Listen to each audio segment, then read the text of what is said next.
ശരിക്കും ഇതിന്റെ ആ ഒരു സമയങ്ങളിൽ ഞാൻ ഒരുപാട് വേദന അനുഭവിച്ച ഒരാളാണ്. കാരണം നമുക്ക് ഇങ്ങനത്തെ ഉള്ള ഒരു ഇതൊന്നും നമുക്ക് ഞാൻ സിനിമയിലൊക്കെ ഇങ്ങനെയുള്ള കാര്യങ്ങളൊക്കെ കണ്ടിട്ടുള്ളൂ. അപ്പൊ നമുക്ക് നേരിട്ട് അനുഭവിക്കേണ്ടി വന്നപ്പോൾ ശരിക്കും ഭയങ്കര ഫീലായിരുന്നു. ഒരു 1-1.5 ആഴ്ച എനിക്ക് പിടിച്ചു നിൽക്കാൻ പറ്റത്തില്ലായിരുന്നു. പിന്നെ ഞാൻ പറഞ്ഞില്ല, ഒരു ശക്തി ഉണ്ടായിരുന്നു, എവിടുന്നോ ഒരു ശക്തി എനിക്ക് ഉണ്ടായിരുന്നു. ഞാൻ ഈ അത്രയും ദിവസം ഞാനത് കടന്നുപോയി.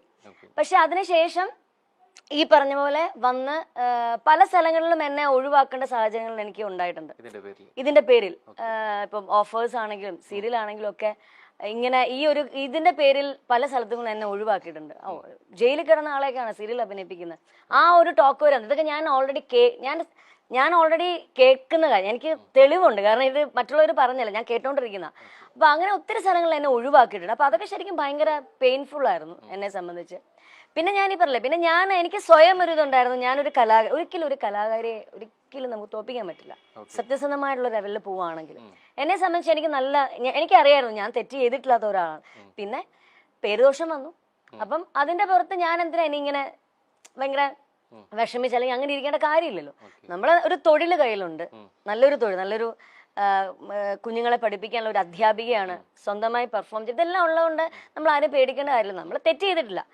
ആ ഒരു ധൈര്യത്തോടുകൂടി തന്നെയാണ് മുന്നോട്ട് പോയത്. നമ്മൾ പലപ്പോഴും അഭിനേത്രിയാകുമ്പോൾ വേഷങ്ങളിലൂടെ പല രീതിയിലേക്ക് നമ്മൾ കാണാത്ത കേട്ടുകേൾവി മാത്രമുള്ള രംഗങ്ങളിലൂടെ പോകേണ്ടി വരും, അല്ലെ? വേഷങ്ങളിലൂടെ പോകേണ്ടി വരും. പക്ഷെ ഒരു ജയിൽ ജീവിതം എന്നുള്ളത് നമ്മൾ വിദൂര സാധ്യതയിൽ പോലും ഒരിക്കൽ പോലും കാണാത്തതാണ്, അല്ലെ? നമ്മൾ സിനിമയിലൂടെ മാത്രമേ, പക്ഷെ വേഷങ്ങളിലൂടെ മാത്രമായിരിക്കും സാധ്യത. അവിടെ വരുന്നത് ഇതിങ്ങനെ ജീവിച്ചു തീർക്കണു. നമ്മൾ കണ്ട സിനിമയിലോ അല്ലെങ്കിൽ നമ്മൾ കേട്ടതല്ല, അതിന് അപ്പുറത്തേക്കൊരു നമ്മൾ സിനിമയിൽ കാണുന്ന ഒരു ഇതേ അല്ല ആക്ച്വലി. അങ്ങനെയുള്ള ഒന്നും ഇല്ല സിനിമയിൽ നമ്മൾ കാണുന്ന. അവരെ അങ്ങോട്ട് ബുദ്ധിമുട്ടില്ല. നമ്മളിപ്പോ സിനിമയിൽ കാണുമ്പോൾ അവരെ അടിക്കുന്നു, ഇടിക്കുന്നു, അങ്ങനെ ഇങ്ങനെ ഭയങ്കര ബുദ്ധിമുട്ടുകൾ അനുഭവം. പക്ഷെ ഇത് അങ്ങനത്തെ ഉള്ള ഇതൊന്നും ഉണ്ടായിരുന്നില്ല ജയിലിൽ. പിന്നെ എന്താണ്, നമുക്ക് പലതരത്തിലുള്ള സ്വഭാവമുള്ള പലതരത്തിലുള്ള ആൾക്കാരെ അവിടെ കാണാൻ പറ്റി, എന്നെ സംബന്ധിച്ച് കാണാൻ പറ്റി. പിന്നെ പലരുടെ വിഷമങ്ങൾ അതിനകത്ത് നമ്മള് നേരിട്ട് കണ്ടു. 49 ദിവസം ജയിലിലായിരുന്നു.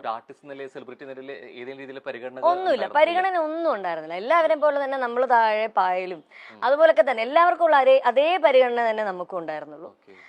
പിന്നെ ഞാൻ പറയല്ലേ, കുറേ അവിടെ ഉള്ള എന്റെ കൂടെ തന്നെ, പിന്നെ എനിക്കൊരു ചെറിയത് ഉണ്ടായിരുന്നു വെച്ചാൽ എന്റെ കൂടെ ഒരാളെ ഉണ്ടായിരുന്നുള്ളൂ. ഒരുപാട് പേർക്കൊപ്പം അല്ലായിരുന്നു ഞാൻ ഉണ്ടായിരുന്നത്. അപ്പം എൻ്റെ ഒരു അമ്മ ഉണ്ടായിരുന്നു, ഒരു പ്രായമുള്ള ഒരു അമ്മയായിരുന്നു. അപ്പൊ ആ അമ്മയായിരുന്നു എൻ്റെ കൂടെ ഉണ്ടായിരുന്നു. പക്ഷെ അവരുടെ ജീവിത അനുഭവങ്ങളൊക്കെ കേൾക്കുമ്പോൾ ഒന്നും സംഭവിച്ചിട്ടില്ല. അതുപോലത്തെ ഒരു ഇതായിരുന്നു എൻ്റെ കൂടെ. അപ്പം കാരണം അവരുടെ വെറുതെ എന്തോ ഇതുപോലെ ഒരു അലിഗേഷന്റെ പുറത്ത് അവര് ജയിലിൽ വന്നതാ. എന്നിട്ട് അവർക്ക് ജാമ്യം കിട്ടിയിട്ട് ഒരു കുറഞ്ഞത് 3-4 വർഷമായിട്ട് അമ്മ ആ ജയിലിൽ കിടക്കുക. അവരെ കിട്ടിയിട്ട്, കാരണം മോന് നാളെ വരും, മറ്റന്നാൾ വരും, ഇങ്ങനെ പ്രതീക്ഷിച്ചു കൊണ്ടുവരാൻ വരും എന്ന് പറഞ്ഞ് വിളിച്ചു പറയും. ഫോൺ വരും, അമ്മയ്ക്ക് ഫോൺ വരും, ഞാൻ ഇങ്ങനെ വരും, അമ്മ നാളെ വരും. അങ്ങനെ ഇവരിങ്ങനെ പ്രതീക്ഷിച്ചില്ല. 3 വർഷമായി. ഞാൻ ജയിലിൽ നിന്ന് ഞാൻ ഇറങ്ങുമ്പോഴും എന്നോട് പറഞ്ഞിട്ടുണ്ട്, മോളെ നാളെ വരും കേട്ടോ, എന്റെ മോൻ വിളിക്കാൻ വരും. അതൊക്കെ ഭയങ്കര നമുക്ക് സഹിക്കാൻ പറ്റില്ല. കാരണം ഇങ്ങനെ പ്രതീക്ഷിച്ചിരിക്കുക. പക്ഷെ അവർക്ക് വേണ്ട, അമ്മ അവർക്ക് വേണ്ടായില്ലേ. പിന്നെ ഇത്രയും നാളായിട്ട് എന്തുകൊണ്ടാണ് അത് അമ്മ അറിയുന്നില്ല. അങ്ങനെ ഉള്ള കുറെ പേരുണ്ട് അവിടെ. അപ്രതീക്ഷിതമാണ് എങ്കിൽ പോലും നമ്മൾ ചിലപ്പോൾ പറയും ഇത് കഴിഞ്ഞിട്ട് ഞാൻ അതിൽ ഉൾക്കൊണ്ട് അല്ലെങ്കിൽ പഠിച്ചൊരു പാഠമുണ്ടെന്നുള്ളത്. ശരിക്കും ഈ 49 ദിവസം എന്നുള്ളത് ഇപ്പൊ ഭയങ്കര കൂളായിട്ട് പറയുന്നുണ്ടെങ്കിൽ പോലും അന്ന് വല്ലാതെ തളർന്നു പോയിട്ടുണ്ടെന്നുള്ള കാര്യത്തിൽ ഒരു സംശയവും അല്ലെ? അതിൽ നിന്ന് ഉൾക്കൊണ്ടത് എന്തായിരുന്നു ശരിക്കും ഉൾക്കൊണ്ട പാഠം? അല്ലെങ്കിൽ അതിൽ ഉൾക്കൊണ്ട പാഠം ഇതായിരുന്നു, നമ്മള് ഈ പറഞ്ഞ പോലെ എന്നെ സംബന്ധിച്ച് ഓരോരുത്തർക്കും ഓരോ രീതിയിലല്ലേ. എന്നെ സംബന്ധിച്ച് ഞാൻ പഠിച്ചൊരു പാഠം എന്ന് വെച്ചാൽ ഈ പറഞ്ഞ നമ്മൾ അധികം ആരെയും വിശ്വസിക്കരുത്. പിന്നെ രണ്ടാമത്, നമ്മള് തെറ്റ് ചെയ്തിട്ടില്ലെങ്കിൽ നമ്മൾ ഒന്നും പേടിക്കേണ്ടതല്ല, ദൈവം നമ്മുടെ കൂടെ ഉണ്ട്, നമ്മൾ മുന്നോട്ട് പോവാം. അതാണ് ഞാൻ പഠിച്ചൊരു പാഠം. ശരിക്കും ഈ കർമ്മ എന്നൊന്നുണ്ട് എന്ന് പറയും അല്ലെ? ശരിക്കും നമുക്കൊപ്പം ചെയ്തവരില്ലെങ്കിൽ അങ്ങനെ ചെയ്തവർക്ക് തിരിച്ച് വരും എന്നുള്ളത്.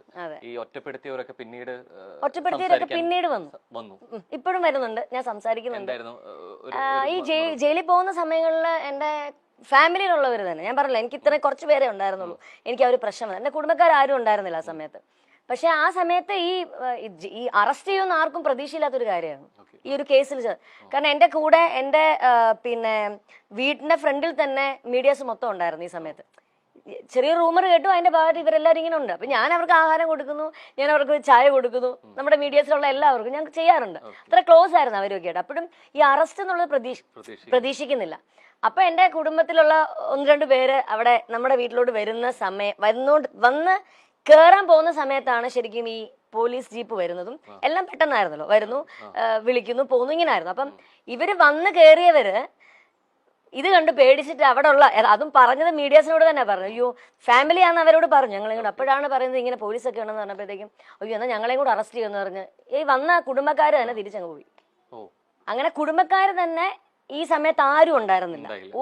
ഞാനും എൻ്റെ അമ്മയും, ഞാൻ ജയിലിൽ പോയ സമയത്ത് അമ്മയും അമ്മുമ്മയും അമ്മയുടെ ആങ്ങളെയും മാത്രമേ ഉണ്ടായിരുന്നുള്ളൂ. പിന്നെ ഈ പേരൻസും ഇടയ്ക്കിടയ്ക്ക് വരുമായിരുന്നു. 2 ദിവസം കൂടുമ്പോൾ അവരെ അമ്മയുടെ അടുത്ത് വരുമായിരുന്നു സംസാരിക്കാനും ഒക്കെ ആയിട്ട്. അല്ലാതെ ഒറ്റ കുടുംബക്കാരുണ്ടായിരുന്നില്ല. പക്ഷെ ഇപ്പൊ ജയിലൊക്കെ നിന്ന് ഇറങ്ങി വന്ന് സ്കൂളുകളിലൊക്കെ ക്ലാസ് എടുക്കാൻ പോയി, പ്രോഗ്രാംസ് ഒക്കെ ചെയ്യാൻ തുടങ്ങി.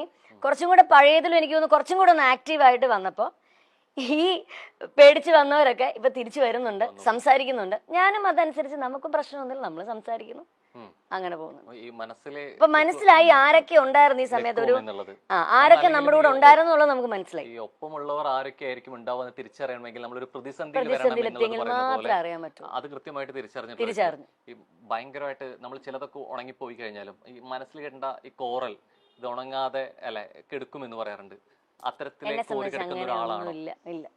ഞാൻ ആ സമയത്ത് അങ്ങനെ അനുഭവിച്ചു. എന്റെ ഗ്രഹപ്പഴ സമയത്ത് ഞാൻ അനുഭവിച്ചു, അത് കഴിഞ്ഞു, അത്രേ ഉള്ളൂ. പിന്നെ ഞാൻ അത് ഇങ്ങനെ അങ്ങനായി, ഇനി അവർക്ക് അങ്ങനെയൊന്നുമില്ല, ഞാനത് മനസ്സിലങ്ങ് വിട്ടു. ഈ ടെക്നോളജി എത്ര വളരുന്നു അത്രയും നല്ലതാണെന്ന് പറയും. ഈ നാണയത്തിന്റെ ഇരുവശം പോലെ ഇത്രത്തോളം ഡെവലപ്പ് ചെയ്യുന്നതിനപ്പുറത്ത് ചില മറുവശങ്ങൾ കൂടിയുണ്ട്. അത് അറിഞ്ഞിട്ടുള്ള വ്യക്തി കൂടിയാണ് അല്ലെ. പല രീതിയിലേക്ക് എന്നുള്ള രീതിയിലേക്കാണെങ്കിൽ പോലും, ഇപ്പൊ വീഡിയോ ആണെങ്കിലും സെർച്ച് ചെയ്യണമെങ്കിൽ പോലും, മോർഫിക്കിന്റെ ആണെങ്കിൽ പോലും ബാക്ക് ടു ബാക്ക് എങ്ങനെയാണ് ഇത്രത്തോളം പ്രസംഗങ്ങൾ തരണേ ദൈവമേ എന്ന് എവിടെയൊക്കെ നമ്മൾ മനസ്സുകൊണ്ട് ഉള്ളൊരു ചോദിക്കും. ശരിക്കും പറഞ്ഞാൽ ഞാൻ ഇതുപോലെ എന്റെ ഒരു ജീവിതം തന്നെ വേണമെങ്കിൽ ഒരു ബുക്കാക്കാം. കാരണം അതുപോലുള്ള കാര്യങ്ങളുണ്ട്, തുടക്കം തൊട്ടുള്ള കാര്യം. അപ്പം അന്ന് ഇതുപോലെ മോർഫിങ്ങിന്റെ കേസ് ഇതുപോലെ വന്നു. ഞാൻ തന്നെ കണ്ടിട്ട് ഞെട്ടിപ്പോയി. ഞാൻ തന്നെയാണോ എന്ന് ചിന്തിക്കരുത്, കാരണം നമുക്കറിയാമല്ലോ. അപ്പം അതിങ്ങനെ വന്നു. ഈ പറഞ്ഞ പോലെ എന്നെ പക്ഷെ ആരും വിളിച്ച് ചോദിക്കാല്ലോ, ഇങ്ങനെ അങ്ങനെയൊന്നും ആരും എന്നെ ചോദിക്കുകയോ ഒന്നും ചെയ്തിട്ടില്ല. ഞാനിങ്ങനെ ഒരാൾ പറഞ്ഞറിഞ്ഞു, ഞാനത് കണ്ടു, ഓക്കെ, എന്റെ അല്ല, വിട്ടു. ഈ പല ആക്ടേഴ്സിന്റെ ആണെങ്കിൽ പോലും ഇതുപോലെ വരുന്നുണ്ട്. ശരിക്കും ഇത് ഇത്രത്തോളം സാധ്യതകളെ കുറിച്ച് അറിയും ചെയ്യാം. എന്തുകൊണ്ട് പിന്നെ ഇത്രത്തോളം ഒരു കോൺട്രവേഴ്സി അല്ലെങ്കിൽ ഇത്രത്തോളം എനിക്ക് തോന്നുന്നു അന്നത്തെ ഇത് 2009 എന്തോ ആ സമയം, അത് തന്നെ, ആ സമയത്തൊക്കെ എനിക്ക് തോന്നുന്നു കുറച്ചുകൂടെ ആൾക്കാർ ഇത്രയും വലിയൊരു എന്താണ് രീതികൾ, അന്നത്തെ രീതിയിൽ കുറച്ചും കൂടെ ഡെവലപ്മെന്റ് കുറവല്ലായിരുന്നു. അപ്പൊ ഇപ്പോഴല്ലേ കുറെ മാറ്റങ്ങളും കാര്യങ്ങളും ഒക്കെ വന്നു. അപ്പം ആ സമയത്തുള്ള ആൾക്കാർ ചിലപ്പോൾ ഒരുപക്ഷെ ഇങ്ങനെയൊക്കെ ആയിരിക്കാം. ഇപ്പം അങ്ങനെ വന്നു കഴിഞ്ഞാൽ എല്ലാവർക്കും അറിയാം ഇതിങ്ങനത്തെ, അല്ലെങ്കിൽ ചിലത് കാണുമ്പോ ചിലപ്പോ ആയിരിക്കാം, നമുക്കറിയില്ല. പക്ഷെ എന്നാലും നമുക്ക് കാണുമ്പോ അറിയാം ഇത് ഇപ്പോഴത്തെ ആൾക്കാർക്ക് മനസ്സിലാവും. ഈ പലപ്പോഴും നമ്മൾ കുറെ കാര്യങ്ങൾ അറിയുന്നതും അല്ലെങ്കിൽ അപ്ഡേറ്റഡ് ആവുന്നതും ഡിജിറ്റൽ പ്ലാറ്റ്ഫോമിലൂടെയാണ്. നവമാധ്യമങ്ങൾക്ക് അതിനുള്ള പങ്ക് വളരെ വലുതാണ്. ഇൻസ്റ്റാഗ്രാം ആണെങ്കിലും ഫേസ്ബുക്ക് ആണെങ്കിലും ഒക്കെ നമ്മൾ കണ്ട് അന്ന് എത്രത്തോളം ഈ സോഷ്യൽ മീഡിയ എത്രത്തോളം സജീവമല്ല എന്നുള്ളത്. ഇത് ഒരുപക്ഷെ ഇതിന്റെ രണ്ടു വശങ്ങളും ആർട്ടിസ്റ്റ് എന്ന നിലയിൽ ഒരുപക്ഷെ സോഷ്യൽ മീഡിയ ഗുണം എന്ന് പറഞ്ഞ പോലെ അതിന് ദോഷമുണ്ട് എന്നുള്ള രീതിയിലാണ്. ഇത്ര സജീവമല്ലാത്തൊരു ഡിജിറ്റൽ പ്ലാറ്റ്ഫോമുകളുടെ പ്രാധാന്യം അത്രത്തോളം ഇല്ലാത്തൊരു കാലം ശരിക്കും ഇതൊരു കാരണമായിട്ടുണ്ടോ? ഇതൊരു ദോഷമാവാൻ എന്നുള്ള രീതിയിലേക്ക്, ഇതിന്റെ ഒരു സത്യാവസ്ഥ അറിയാതിരിക്കാൻ അങ്ങനെ തോന്നുന്നുണ്ടോ? ശരിക്കും ഇപ്പം ഇൻസ്റ്റാഗ്രാം, ഫേസ്ബുക്ക് ഇതെല്ലാം ഉണ്ടല്ലോ ഇപ്പം എനിക്ക് തോന്നുന്നു കുറച്ചും കൂടെ ആൾക്കാർക്ക് മറ്റേ പണ്ടത്തെ എൻ്റെ ഒരു കാഴ്ചപ്പാട്ടില് അന്നത്തെ ആൾക്കാർക്ക് അത്രയും കാര്യങ്ങൾ അത്ര വ്യക്തമാകുന്ന ഒരു സാഹചര്യം ഉണ്ടായിട്ടില്ല എന്നുള്ളതാണ് എനിക്ക് തോന്നിയിട്ടുള്ളത്.